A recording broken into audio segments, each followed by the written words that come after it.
இந்த பெரியபாளையம் குபேந்திரன். எனக்கு இந்த கட்டியை கேன்சர் கட்டின்னு உருவாச்சு. 4வது தடவை பைக் வாங்கி போயிருக்கேன். முதுகுவலி ப்ராப்ளம், மற்றது எந்த ப்ராப்ளமும் இல்லை. காய்கறியை கொஞ்சம் எடுத்துக்க சொல்கிறாங்க, கொஞ்சம் எடுக்கணும். மீன், முட்டை அது சாப்பிட்றேன். கறி மட்டும் சிக்கன் மட்டும் ஒரு மாதத்துக்கு ஒரு வாட்டி சாப்பிட்றேன். உணவு எடுத்துக்கிறேன், ரொம்ப அதிகமாக எடுத்துக்க சொல்கிறாங்க. காய்கறி எடுத்துக்க சொல்கிறாங்க, வேறு ஒன்றும் ப்ராப்ளம் இல்லை. எடுத்து சாப்பிட்லாம் அப்படின்றாங்க. நம்ம மித்த சாப்பிட்டு பழக்கம் இல்லை. ஒரு வேளை 2 வேளை 3 வேளை அவள் தான். தேய்மானத்துக்கு டாக்டரை பார்த்தேன். அவர் ஸ்கேன் போட்டு பார்த்தாக்கா 1 மாதம் கொடுத்தாரு, மாத்திரை சாப்பிட்டேன். 2வது மாதம் ஸ்கேன் போட்டு பார்த்தா கட்டி உருவாயிடுது. அவர் சொன்ன பிற்பாடு தான் பெட் ஸ்கேன் போட்டு அப்போலோ டெஸ்ட் பண்ணி நிறுத்திக்கு வந்தது. அது சாப்பிட்டா தான் இந்த கழுத்து வலி, இந்த முதுகு வலி, இதுக்கு அதுக்கு சம்மந்தம் இல்லைன்னு சொல்லிட்டாங்க. அந்தம்மா கேரட்டு, பீன்ஸு, அவரைக்காய், உச்சக்கொட்டை இதெல்லாம் எடுத்து சாப்பிட்றேன்.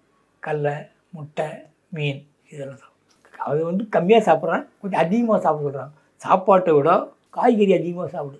காய் வச்சுக்கிட்டாங்கன்னா சாப்பாடு வச்சுக்கணும். அது பெரிய பிரமாதம். நம்மளுக்கு அது பழக்கம் இல்லை, இனிமேல் சாப்பிடணும். என்ன பண்ணுறது?